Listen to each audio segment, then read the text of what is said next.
Hey there, guys. So I want to thank you, as always, for taking the time to check out this week's live stream. So before I do get started, of course, my website is bponlinefitness.com. I do keep that updated pretty often. Again, there's a free fitness blog that you can check out there where I talk about many different topics. I have a ton of articles on there that you can check out. I also have an email newsletter that I send out each and every Monday. You can sign up for that at the bottom of the website page of the homepage. There's a spot to put in your email address. So if you're interested in that, you can check that out as well. You can also, of course, find out more information on online coaching and look at everything that entails online coaching and breaking down some of the various parts of how the process and the program works. So you can check that out as well. Of course, if you want to schedule a consultation call, a free consultation call to discuss online fitness coaching, you can do that as well on the site when you click on the sign up today button at the top of the website. So, with all that being said, guys, let's go ahead and talk about today's topic, which is the mind muscle connection and training with intent. There's one other thing I do want to mention before we get into this. I do have a new YouTube video that's not a live stream, but it's a 4 or 5 minute video where I discuss vitamins and muscle gain. So I did want to mention that as well. I will promote that. There's so many things I upload and post daily. I don't think about promoting almost everything, but I do have a new video on my YouTube channel, which I just uploaded yesterday. I will likely promote that as well, but I just wanted to mention that before we got started because I almost forgot about that. But I had been editing that and really putting that together the past couple weeks. So you can check that out. Okay, let's go ahead and start with talking about today's topic, which is mind muscle connection.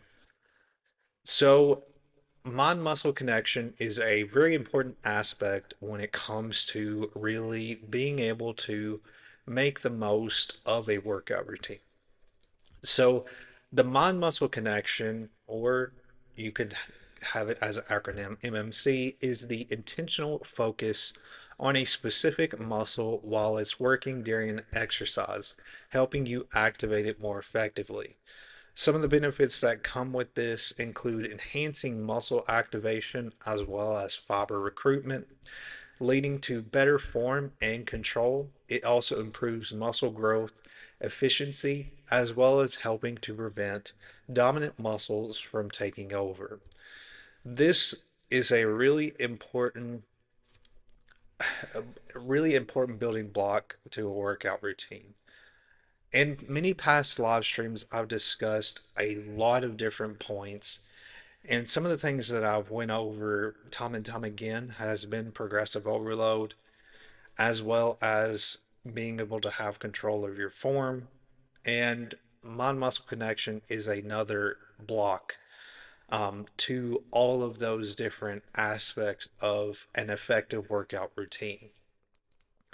The reason why I mentioned a lot of these points, like when we're talking about progressive overload and we're talking about form and technique, range of motion, and the nature of mind muscle connection as well.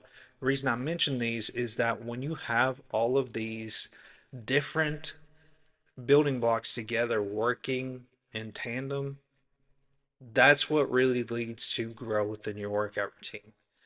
And a lot of times there's a lot of people that will go to the gym very often and they're not seeing results. And a lot of that has to do with these little different building blocks that they're lacking. They're not doing these different things.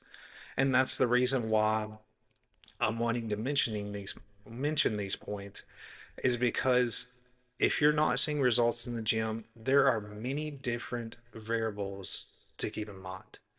It's not just, you can't just throw up your hands and say it's not working. There's different things that can be tweaked and changed. And this is one of those things that you can do as well. So I do want to go over how this works, how you can sort of implement this concept into your workout routine. So, techniques to enhance mind muscle connection in every workout. So, last week I did discuss some of the things that come with, slowing down your tempo and really having more control of the movement. I talked about, different, stages that you go through in exercise, such as concentric, where you're going through the lowering phase, the eccentric, the lifting phase, and then the isometric is the pause and in between phase of the workout. So, this stream and this set of, this topic does kind of connect to that in a way because it's another branch of that topic. So, the techniques to keep in mind when it comes to really, implementing this into your routine is, of course, the first point, which is slowing down tempo. You want to perform each rep with control. Controlling the rep is the most important. I've mentioned it time and time again where I see people really rush through their reps. You've got to slow down. So many people rush through their reps, and that's a big thing that I notice. And again, it goes into the aspect whether you're not seeing results is because you're rushing through the reps. Slow down. Have control of the weight. Focus on controlling the weight as much as possible. Feel every part of the lift, especially the eccentric phase. That's the lowering phase where we're getting to the end of the rep. Focus on slowing down the tempo. I guarantee you, it doesn't matter what weight you're lifting. If you slow down the tempo, you're really going to engage that muscle way more than when you're trying to rush through the reps. And it's a pet peeve of mine when I see somebody go really fast in their reps. It's just the thing with me. I don't stop anybody because they do it, but it's one thing that it's just so many people do it. I don't think they intentionally mean to like rush through it. I think they just there's a lot of different misconceptions on, lifting weights. I think it's kind of thrown around. And so we think we can lifting the heaviest while lifting it really fast is like the most optimal, but that's not the case. So that's the major thing I want to mention here is that slowing down your tempo really matters. It's going to make a difference. No matter what type of weight you're lifting, you're going to feel that muscle being worked more when you slow down the tempo. Internal cueing. So focus on your thoughts on the target muscle, squeezing your biceps, lifting the weight. This is internal thoughts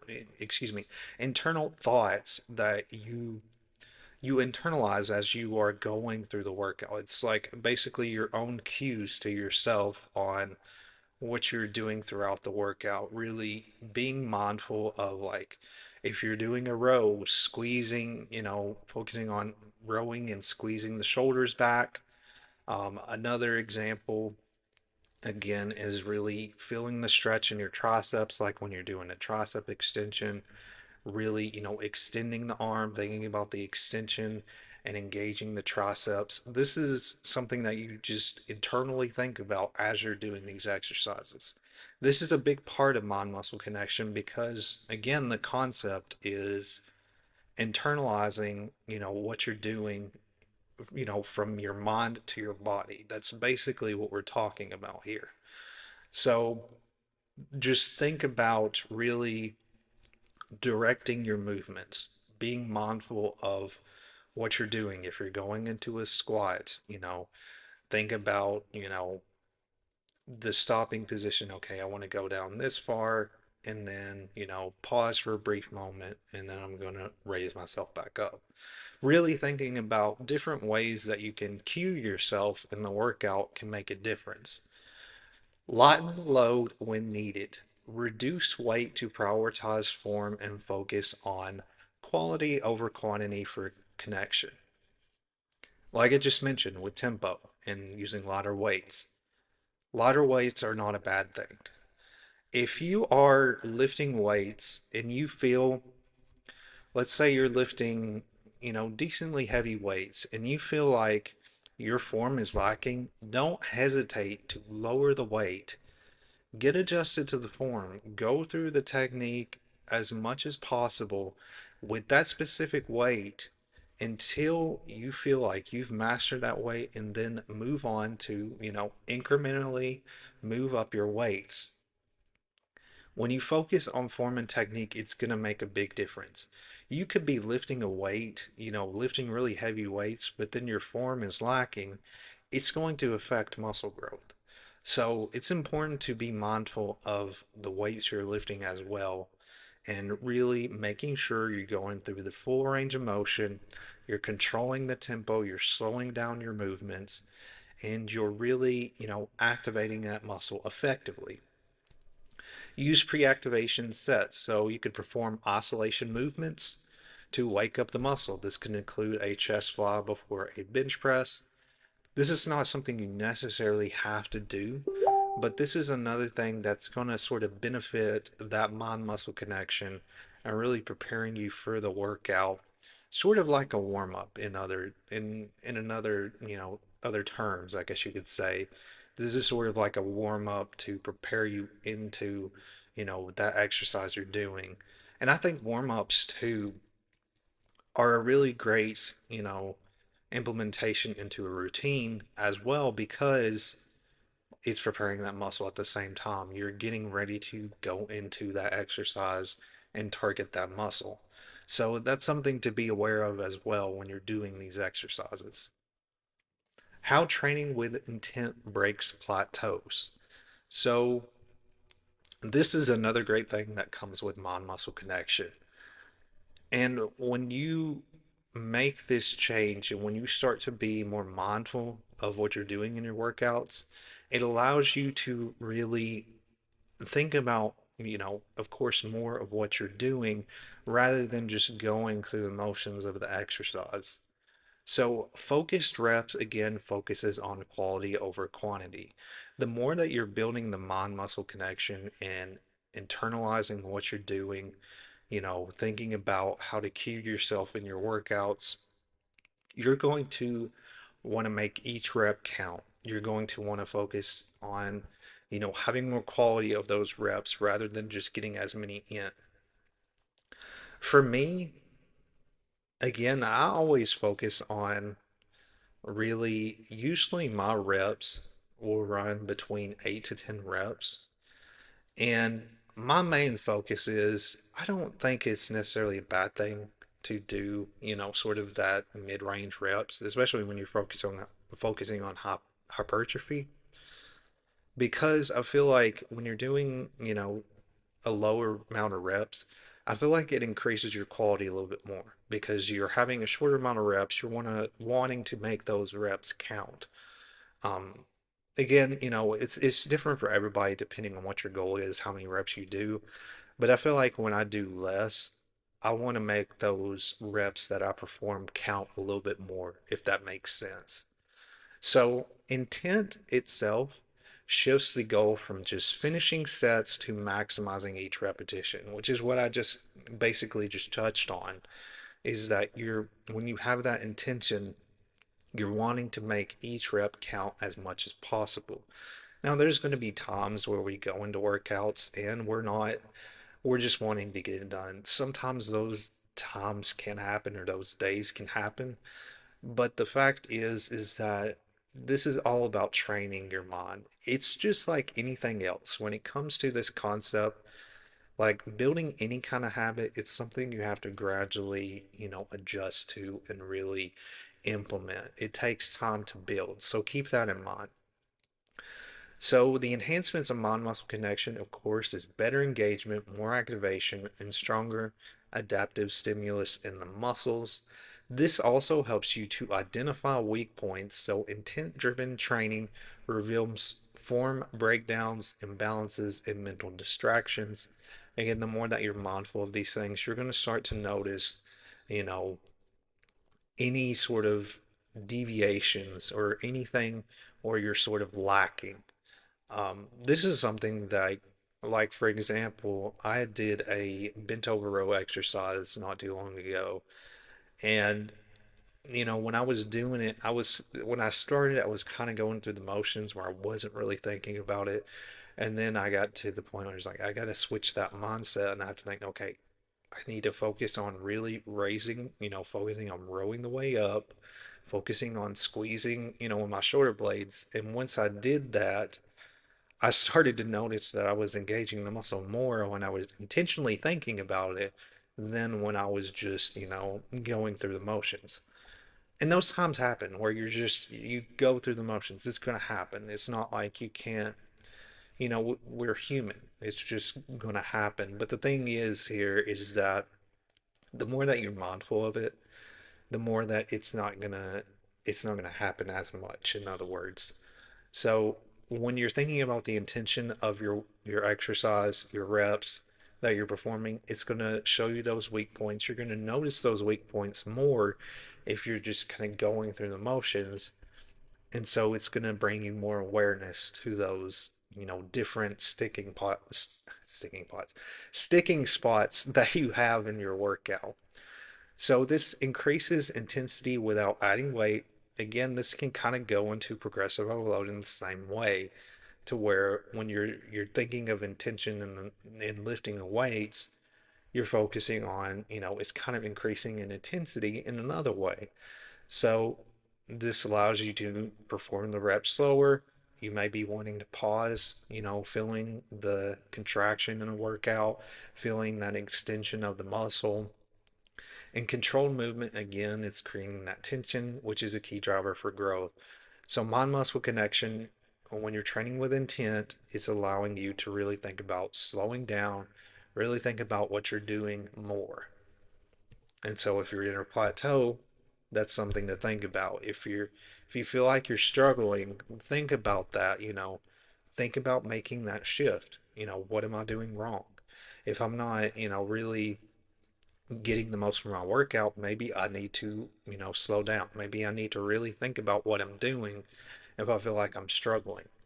And again, there's so many different things. I mean, this is just one concept where there's so many different things that you can tweak in your workouts to really adjust to make it to where you can progress.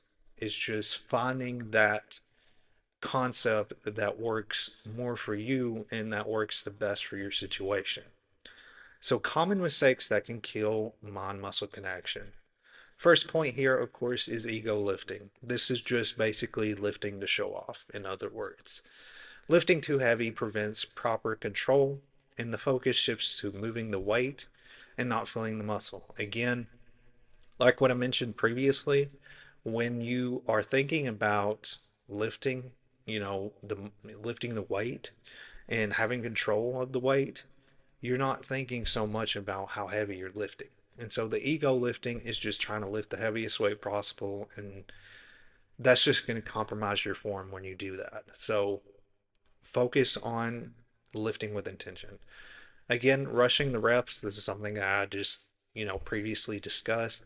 Fast momentum based reps reduce time under tension. You're not giving your muscle enough time under tension when you're just rushing through the exercise.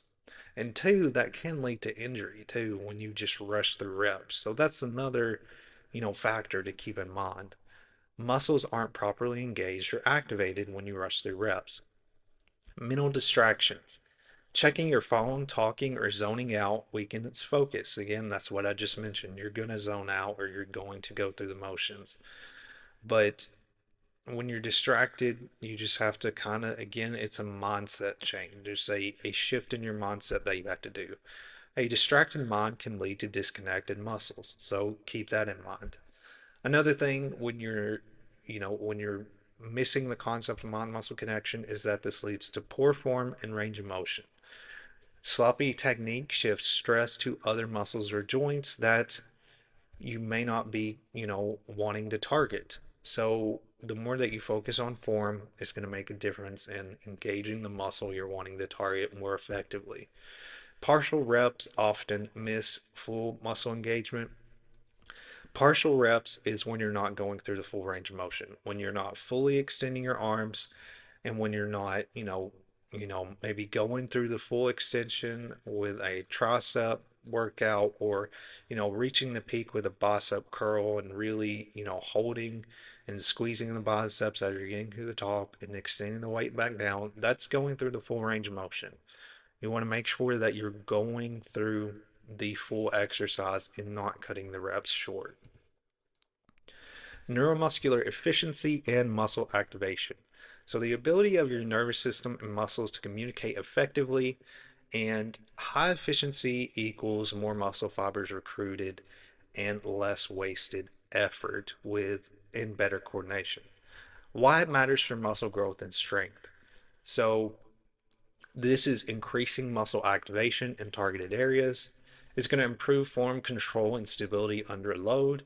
It reduces compensation from secondary muscles. Again, compensation and secondary muscles is sort of that same concept where the muscles that you want to target aren't fully being targeted, and that you're having supporting muscles having to do the exercise for it.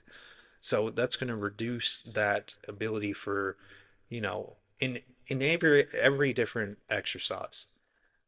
No matter what, even though you may be oscillating a particular muscle, you have supporting muscles that have to help in assisting that specific muscle you're oscillating. And so when you are, doing the exercise and you're not doing proper form, that secondary muscle is likely being worked more. And so you're not really engaging your more oscillated muscle you're wanting to target.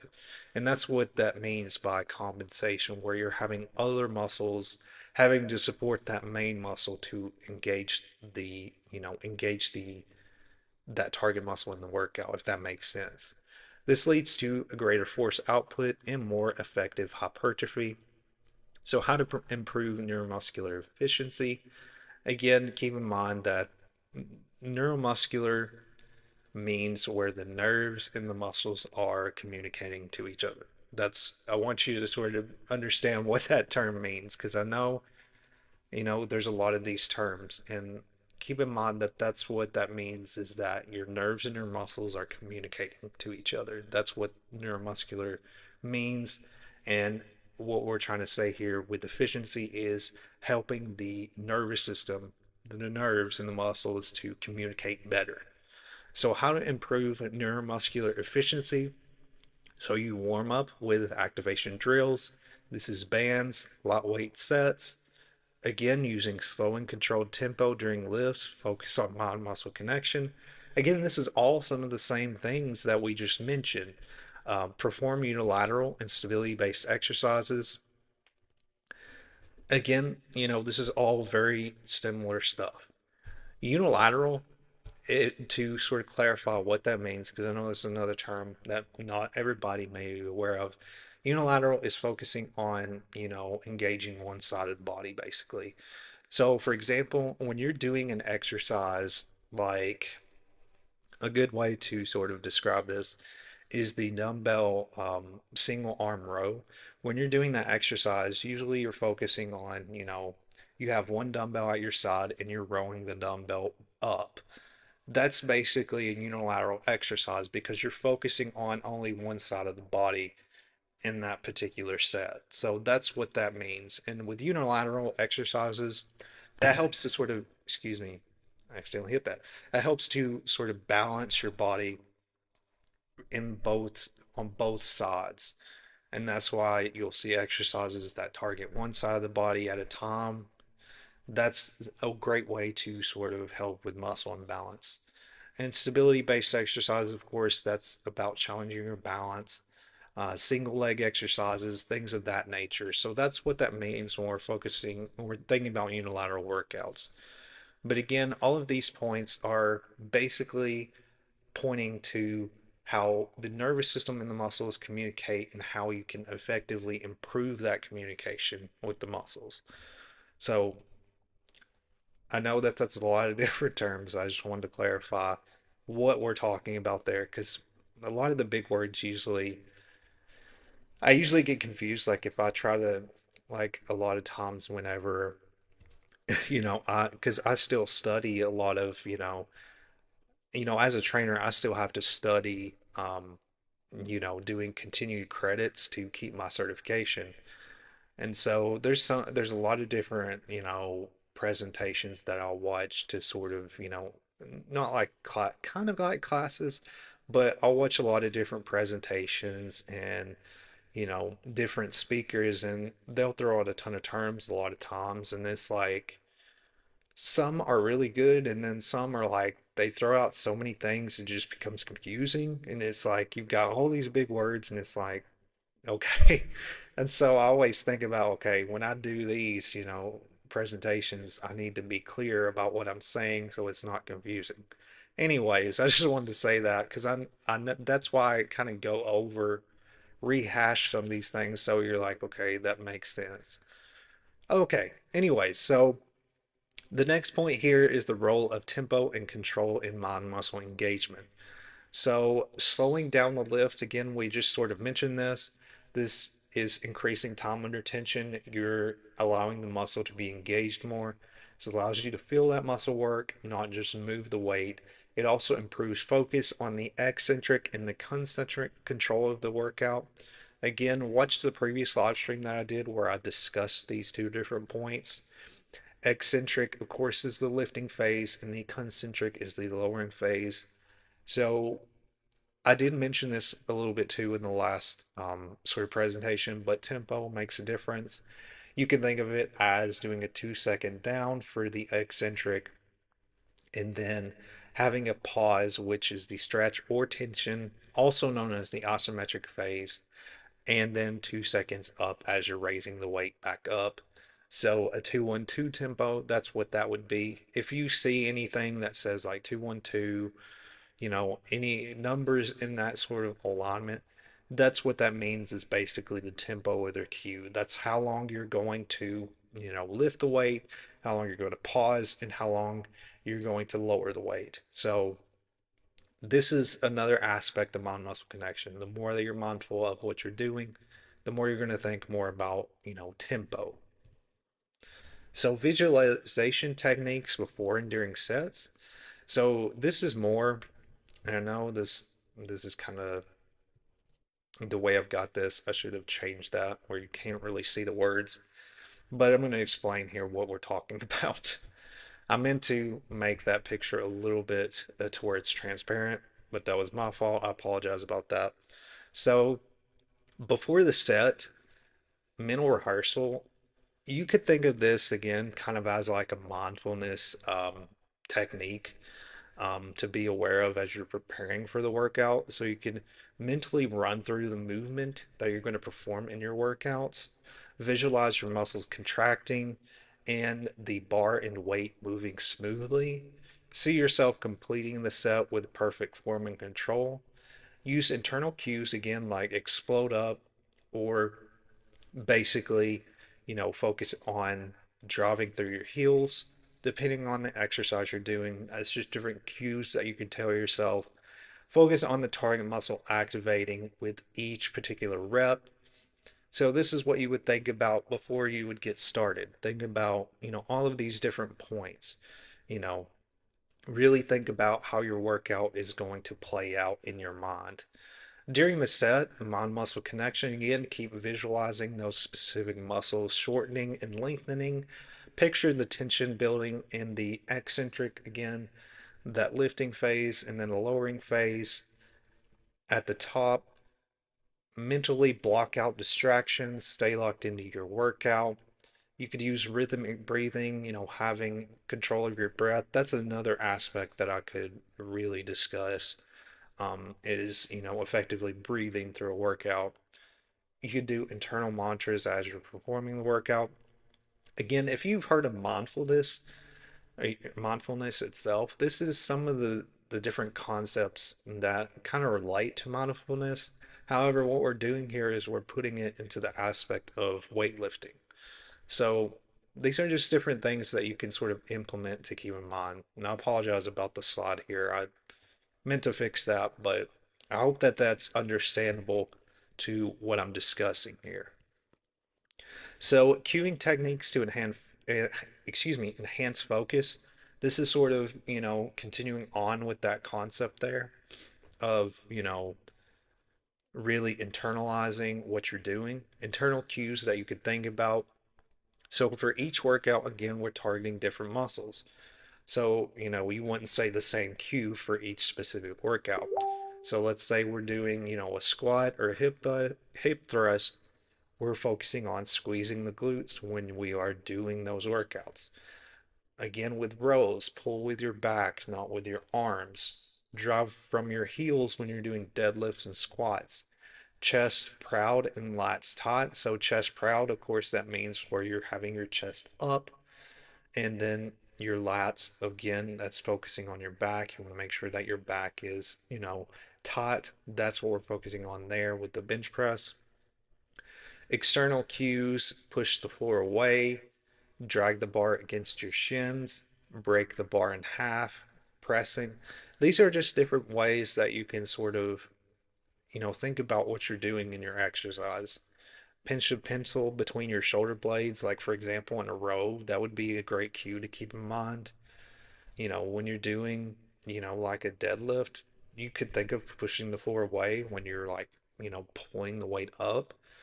Um, Dragging the bar against your shins, that could be for deadlift too, as well, because we're sort of slowly coming up. Breaking the bar in half, you're thinking about more pushing movements, pressing movements, things of that nature. So these are just different cues, that you can think of when you're doing the workout that you can internalize and that you can focus on, when you're performing each exercise. Again, each exercise has its own specific, cue and muscle that's being targeted. So not all of these are going to be the same, of course. And that's something that you'll have to work on really being mindful of. So, mind muscle connection training for lagging muscle groups. So, while lagging muscles happen, this can lead to poor neuromuscular connection, overdominance from stronger muscle groups, inconsistent form or lack of oscillation, and the lack of internal focus during training. So, how mind muscle connection fixes these imbalances? So, this boosts muscle fiber recruitment in underactive areas. It reinforces proper form and movement patterns. It reduces compensation from dominant muscles and improves muscle awareness and oscillation. So, when you have those lagging muscles and, you're really struggling to engage those muscles more effectively, mind muscle connection could be the differentiating factor to really engage that muscle better. And that shows you what it can do, how fixing that and focusing on that can really improve the muscle engagement. All right, guys. So I know that was a lot. I know I went through a lot of different points there. And I hope that everything I discussed was clear. I know that there was some different terms that I kind of threw around, but I hope that I clarified those a little bit better and that a lot of this gives you a little bit more insight on this particular topic. And really, again, like I've mentioned at the beginning, there's a lot of different concepts and a lot of different factors that can be changed if you're really struggling in in a routine. If you're feeling like you're plateauing, think about the best thing to do is step back and think about what you're doing. If there's something that you feel like, you know, you kind of think needs to be fixed, then, do minor changes. Find out what needs to be fixed. And that's what it takes. If you feel like you're not seeing results, it's likely one of these different concepts that you're really struggling with and you're not grasping. Again, it's just something you really have to, internalize and really, okay, what am I doing wrong? What do I need to change? And this can go, I mean, it's not just this concept itself, it could be nutrition. There's different things that could be hindering growth in any way. So it could be multiple different factors to keep in mind. But what I'm trying to say here is that a lot of times people don't understand why they're not progressing, why they're not getting results, and they don't take a step back to really think about what they're doing. What am I doing wrong? Not they kind of it's basically like they blame the routine or blame, there's something that they just blame something. They don't step back and think about, okay, what am I doing wrong? And that's really what I'm trying to get across here is it really helps to take time to reflect on what you're doing. The more that you think about that, like with me, it's something I had to do myself. I had a time where I was plateauing and I feel like I wasn't progressing, but I had to figure out, okay, what's the problem? What's my issue? That's the same way I did with nutrition. For the longest time, I was just eating whatever, and I didn't really have control of my nutrition. And I found out it was hindering my workouts because my nutrition wasn't in check. And so I had to shift that, and it made a difference. So little things that you can change can really make a difference. And that's what I'm trying to get across when I'm talking about these different topics. So I know this has been pretty long, but thank you guys for really checking this live stream out. I really enjoyed talking about this topic because I think that it's helpful. And I think it's something that not a lot of people think about when it comes to exercise. And, we always think about, lifting the weights and this and that, but we don't really think about really focusing fully on what we're doing. And that's what I wanted to get across when we're talking about the topic of mind muscle connection. So, with all that being said, guys, I really appreciate your time. I hope that you found this helpful and valuable. I will have another live stream next Wednesday at 12 p.m. Central Standard Time, as always. That event will be posted soon. But thank you guys once again. I will see you guys in the next live stream, and feel free to reach out if you have any questions about anything I've discussed here. You can also check out my other live streams on YouTube as well. But thank you guys.